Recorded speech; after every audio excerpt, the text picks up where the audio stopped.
Verið velkomin í Hljómahöll, þar sem fullkomin aðstaða fyrir árshátíðir, veislur, ráðstefnur og viðburði af öllum stærðum og gerðum. Við þjónustum þinn viðburð frá A til Ö. Nánari upplýsingar á hljómahöll.is.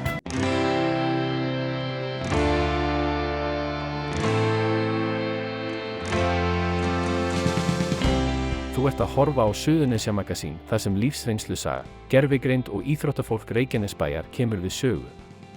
Við byrjum þáttinn í Höfnum þar sem Elínborg Björnsdóttir býr. Hún hefur stóra sögu að segja. Þá bregðum við fyrir okkur gervigreind eins og mér en bara í tónlist. Þá förum við á uppskeruhátíð íþróttafólks í Reykjanesbæ. En við byrjum á lífsreynslusögu. Þann 18. janúar 2020 tók líf Elínborgar Björnsdóttur stakkaskiptum á svipstundu. Elínborg, eða Ella eins og hún jafnan kölluð, var þá farþegi bíl vinkonu sinnar og þær á leið heim úr vinnu sinni í Sandgerði þegar bíl var ekið yfir á rangan vegarhelming og hann skall framan á bíl þeirra á 150 km hraða. Ellu var vart hugað líf eftir áreksturinn og hún lá í 58 vikur á spítala. Sá sem olli slysinu var ungur síbrotamaður undir áhrifum vímuefna og á flótta undan lögreglu á stolnum bíl. Degi áður en slysið átti sér stað hafði verið farið fram á síbrotagæslu við manninum en þeirri beiðni lögreglu var hafnað. Elínborg margbrotnaði við áreksturinn og lá milli heims og helju hríð en Ella kemur aldrei til með að ná heilsu á ný og er upp á aðstoð annarra komin allan sólarhringinn. Sú sem keyrði bílinn slasaðist blessunarlega ekki mikið og sama gildur tjónvaldinn. Hann slapp án teljandi meiðsla. En Ella gefst ekki upp svo auðveldlega þrátt fyrir mótlæti og síðasta ári varð hún heimsmeistari kvenna í pílukasti fatlaðra. Víkufréttir heimsóttu Ellu á heimili hennar í Höfnum en nú eru liðin 5 ár frá þessum örlagaríka degi. Elínborg, takk fyrir að taka á móti mér hérna á heimilinu þínu Höfnum. Já, ertu velkomin. Takk fyrir það. Hvað ertu búin að búa hérna lengi? Síðan 2015. Já, en hvaðan kemur? Kemur Breiðholtinu. Já, og uppbarinn þar eða? Já, mest er ég alveg upp í Breiðholti. Og ég veit því eftirtækt að þú ert afreksmanneskja, fyrrverandi afreksmanneskja og margfaldur Íslandsmeistari í sundi. Hvað? Já, ég hefði sundi í 10+ ár. Og náði bara góðum árangri þar. Og margfaldur Íslandsmeistari. Já. Og síðan snerur þér að pílukasti. Já. Og náði góðum árangri þar líka. Já, fyrir slys var ég búin að 10 ár í landsliðinu. Já, fyrir slys segir það, maður sér það núna að afrekskona eins og þú hefur séð betri daga.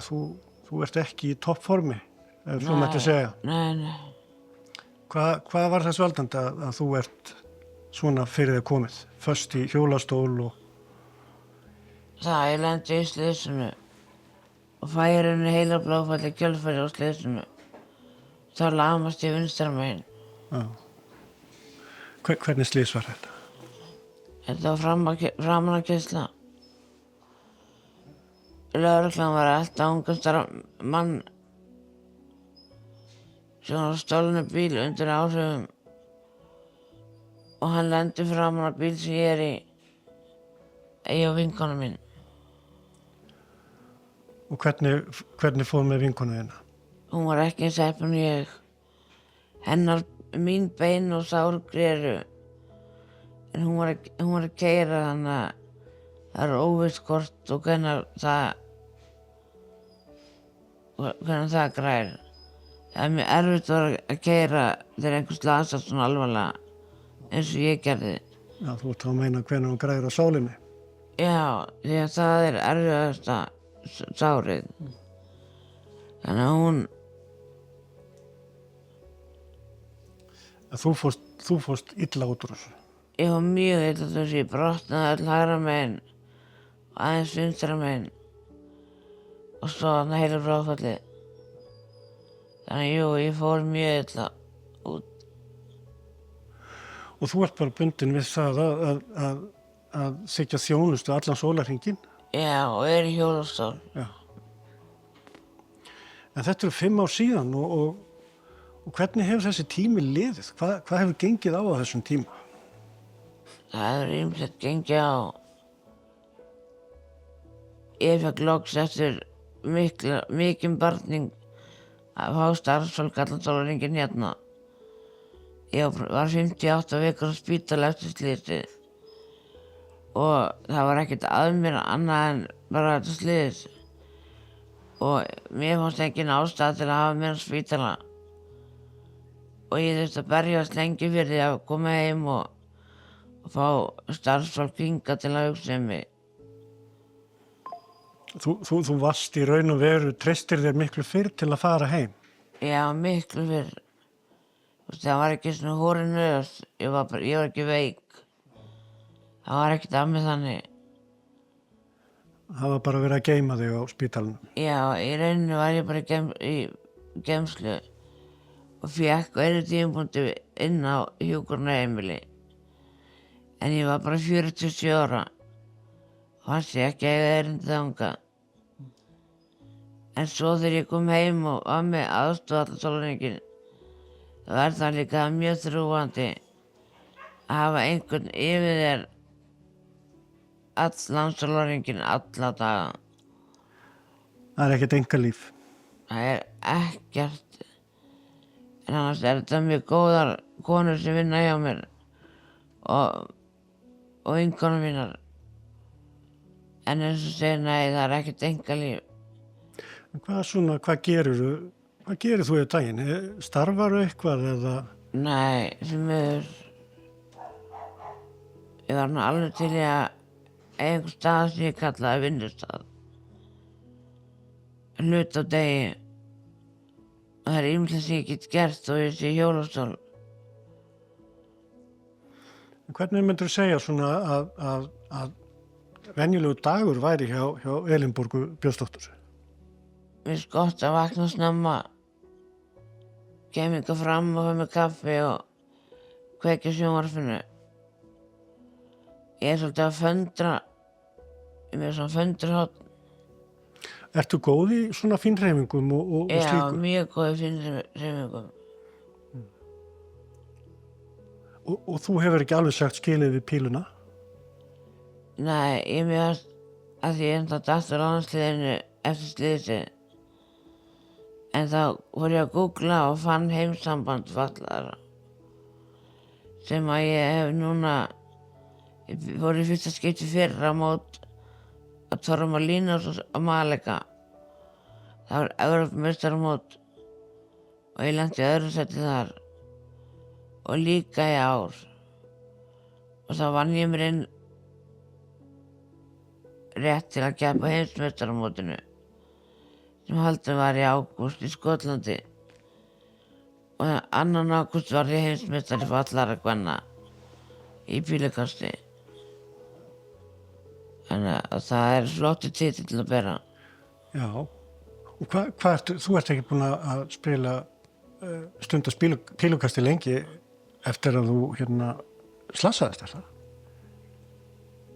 Leið ekki svolítið tími eða? Jú, það leið svolítið tími, einhver ár. En þessi sem vann, þú lendir 2 í öðru sæti í Evrópumeistaramóti. Var það sama manneskjan sem hafði betur í bæði skiptin? Nei. Nei. En svo er ég að fara aftur núna í apríl þessu ári. Á Evrópumótið? Nei, það er European Gold Cup. Já, og hvar verður það? Það verður þarna á Torremolinos og Malaga. Já, eitthvað kostar svoleiðis? Já, að því ég þarf að taka aðstofafólk með mér til að hugsa um mig. Og það verður 2 vikur á tekið 3 með mér. Það þýðir flug og hótel fyrir 4 og uppihald. Þannig að það kostar 2,7 milljónir. Og á örorkulaunum er mjög erfitt að ná þessu fram. Hvernig hefur það tekist hingað til? Er það bara með hjálp góðra fyrirtækja og einstaklinga eða? Já. En núna vantar mig alveg 1,9 milljónir upp á að koma til þessa ferð. Það er svo mikilvægt fyrir maður geta farið að slaka á í sólinni. En svo er ég með svona taugaverki eftir slysið og hitinn hjálpar svo til með verkina. Þannig að þetta er mjög mikilvægt fyrir mig. En á þessum tíma sem er liðin frá þegar slysið átt sér stað, það er byrjun janúar 2020 eða hvað, 18. janúar 2020, er það ekki rétt með mér? Síðan bara skellur COVID á fljótlega eftir þetta. Já, það er meira og minna heimsóknarbann allan tíma sem ég er á spítalanum. Og maðurinn hann Sama ár greinist hann í maí með illkynja heilaæxli og deyr svo sama ár í nóvember. Og fenguð þið þá að verja þessum síðustu mánuðum saman á spítalanum eða á Heilbrigðisstofnun Suðurnesja? Hvernig var það? Nei, við eittum einhverjum vikum saman á HSS en við gátum ekki verið mikið saman. En svo að því ég þurfti svo miklu umvinnu heima þá höfðum við ekki fólk til að hugsa okkur bæði. Þannig að við vorum ekki eins mikið heima saman eins og við vildum. Já, þetta er meira en lagt á flest fólk á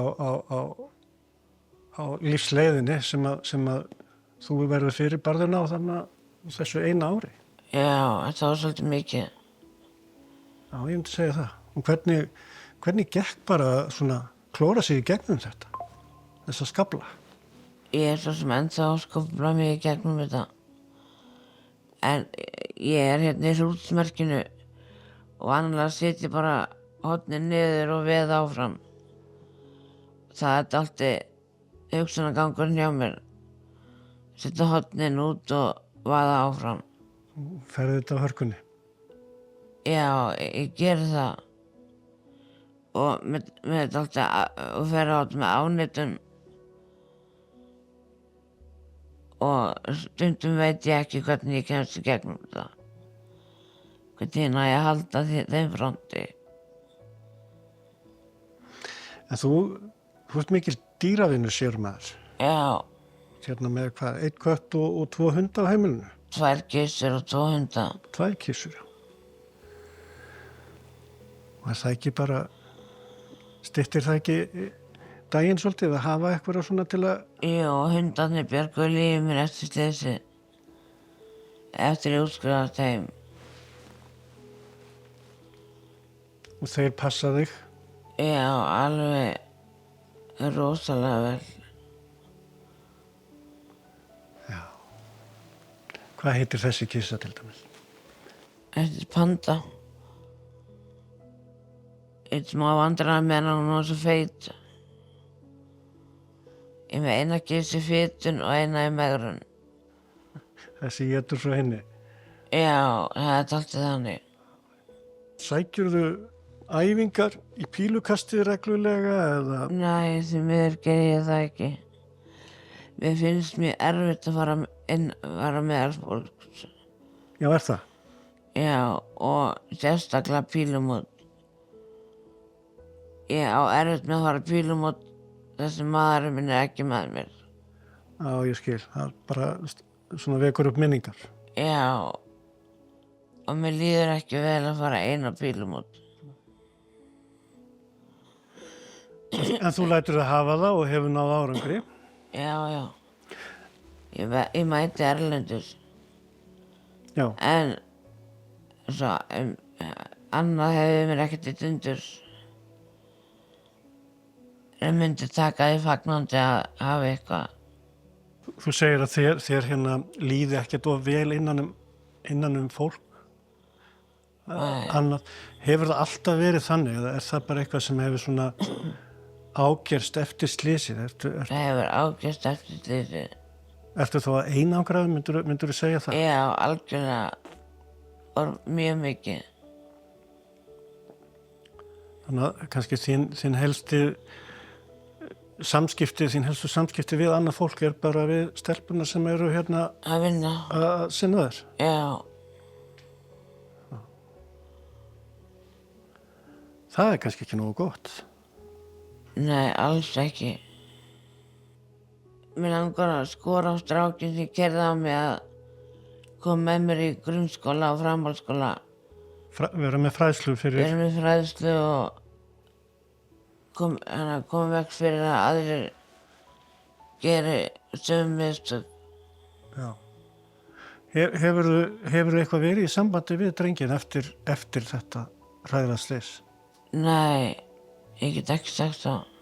Hefur hann eitthvað reynt að hafa samband við þig eða? Hann skrifaði á mig bréf. Já. En ég held að hann eigi mjög erfitt í dag. Og ætli ég sé ekki eina manneskjan sem geti létt undir með honum. Og til að láta honum líða betur. Þetta vil ég ekkert að hún líði eins illa og ég held að hún líði. Nei. Þannig að þetta gæti verið húnum... Við gætum farið í forvarnastarf saman. Já. Og það gæti verið alltaf öflugt. En það hlýtur... Þannig ég skora á hann að komast þér í það stand til að geta farið í forvarnastarf með mér. Því ég held að þessi fullt erindi að vara í framhaldsskóla og grunnskóla. Það ég sammálaður. Ef maður hefur valdið til að koma vekk fyrir að aðrir lendi í sama, þá lítur maður að þurfa að gera það. Hjartanlega sammálaður, en það verða örugglega þung spor fyrir hann að taka ef hann lætur verða því að koma og hitta þig. Já. En þú býtur ekkert til það? Ekki fast. Nei. Ég get bitið en ekki fast. En honum velkomið að samband við ykkur og þið þá við mig. Já. Ef hann hefur áhuga á þessu líka. Við skulum koma því áleiðis. En hann þarf að vera í lagi.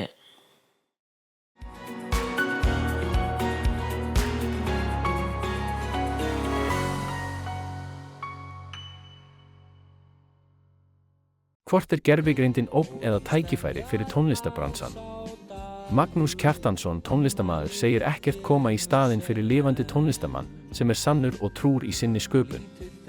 Blaðamaður Víkurfrétta gerði skemmtilega tilraun, tók texta sem Vilhjálmur Vilhjálmsson heitinn samdi, Lítill drengur, og lét gervigreindina semja nýtt lag við textan, en eins og alkunna samdi Maggi Kjartans lagið á sínum tíma, lag sem fyrir löngu búið að greipast inn í íslenska þjóðarsál. Það eru mörg álitamál sem hafa sprottið upp, bæði lögfræðileg og siðferðisleg, og munu eflaust spretta oftar upp í kjölfarið á þessum nýja veruleika og sumir líta á þetta nýja fyrirbæri sem ógn við sköpun listamannsins, en Maggi ekki á þeim vagni. Umfjöllunina má lesa í Víkurfréttum og á vef blaðsins, en hér á eftir má sjá hluta af nýja laginu við Lítill drengur sem sandgerðingurinn Björgvin Guðjónsson myndskreytti með gervigreind. Man ég mun af slíkan morgun rann með dagleg stress. Hann ljúfur drengur lagði á sig lítið ferðalag til þess að kom í holu hlýja, höfðum pabba sínum hjá. Kúra sig í kotið hálsa, kærleiksorðið þurfti fá.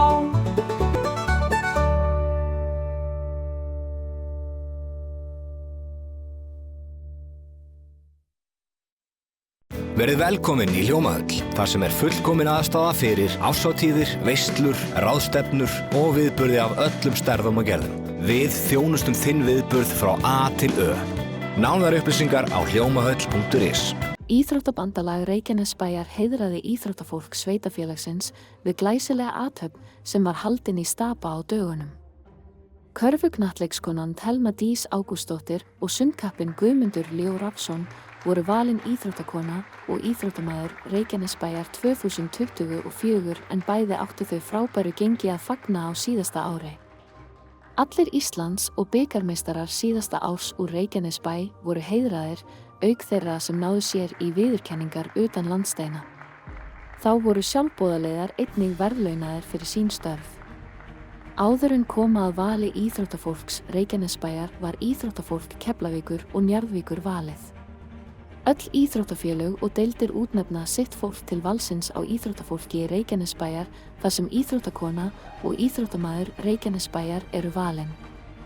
Við tókum viðtöl við íþróttafólkið eftir athöfnina í Stapa. Telma, til hamingju með valið, íþróttakona Reykjanesbæjar 2024. Takk hérlega. Þú áttir þetta svo sannarlega skilið, átti frábært tímabil á síðasta ári.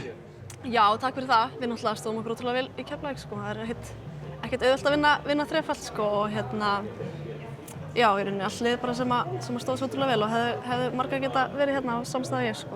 En það breytir því ekki að það er þú sem varst valin körfuknattleikskona ársins og íþróttakona ársins hérna í Reykjanesbæ. Myndirðu segja að það komið þér á óvart eða bjóstu við þessu? Já. Ég var í rauninni ekkert búin að hugsa eitthvað allt mikið út í þetta. Ég fekk skilaboð frá Gullu úr Keflavík. Þá var ég svona aðeins farin að hugsa körfunattleikskona eða eitthvað svoleiðis, en ekkert meira en það, sko. Við náttúrulega erum með ótrúlega mikið af flottu íþróttafólki í bæði Keflavík og Njarðvík, sko. Já. En hvað er svo framundan hjá íþróttakonu ársins? Hvað er næstu skref? Herri, það er bara tímabilið er á fullu í deildinni hjá okkur og við þurfum aðeins að ríða okkur í gang, koma okkur betur á stað í deildinni og svo bara úrslitakeppnin, byrjum við í mars-apríl eða eitthvað, þannig að við erum bara spennt fyrir því öllu. Einhver landsliðsverkefni framundan? Herri, já, landsliðir byrjum febrúar, 2 útileikir, þannig að það er líka mjög spennandi. Já, og þú ert bara að standa þig vel þar og festa þig í sessi? Já, það er ótrúlega gaman að spila með stelpum svona og já, langt síðan ég hef verið náttúrulega eftir að ég var úti en þetta er alltaf bara jafn gaman, sko. Já. Þú ert búin að vera núna í 1,5 ár hérna heima á Íslandi eftir nám? Já, passar. Já. Og alltaf er gaman? Alltaf er gaman í boltanum. Alltaf er gaman í boltanum? Þú ert ekkert að fara að hætta? Nei, maður er nóg eftir í þessu. Guðmundur Leó, innilega til hamingju með titilinn Íþróttamaður Reykjanesbæjar 2024. Já, takk fyrir. Þú vannst vel fyrir þessum titli á síðast ári? Já. Góður árangur á mótum og með landsliðinu. Hvað svona finnst þér hafa staðið upp úr á síðast ári? Það ætti þetta að vera 25. sæti á HM í 2 bak og síðan einni í 100 bak í HM að slá þetta 25 ára gamalt unglingamett. Þannig að það var stór heiður að slá eitthvað met af Erni, þannig að já. Já, það var orðið ansi gamalt. Já, 25 ára gamalt. 25 ára gamalt. Já. En hvað er svo framöndan? Það er EM núna í apríl og þá er valið hver fara á HM og EM 23 og allir þessi eins og smáþjóðleikana. Þannig að markmiðið er að komast bara í allt. Já, það er ekkert minna, það er bara að komast í öll mót. Allt, já. Og það lítur alveg ágætlega út fyrir þig þannig, segir það ekki? Jú, ég er full að trúa að ég get það og ég þarf bara að gera eins og ég ger alltaf. Bara fara helmingi lengri en alla leið. Já. Við þökkum fyrir áhorfið. Viljum við minna aðra að miðla Víkurfrétta. Við erum að gefa út blaðið okkar í hverri viku því er dreift á 30 stöðum á Suðurnesjum og 4 á höfuðborgarsvæðinu. Meðal annars fyrir Grindvíkingana sem eru fluttir. En við erum líka að skrifa nýtt efni á vefinn alla daga, ýmiss konar fróðuleg umfjöllun og nýjar fréttir. Og þá eru fréttir á kylfingur.is. Við þiggjum góðar ábendingar í alla okkar miðla. Þannig að endilega sendu okkur hugmyndar á vaff@vaff.is. Við þakkum fyrir að sinni, sjáum síðar, verið sæl.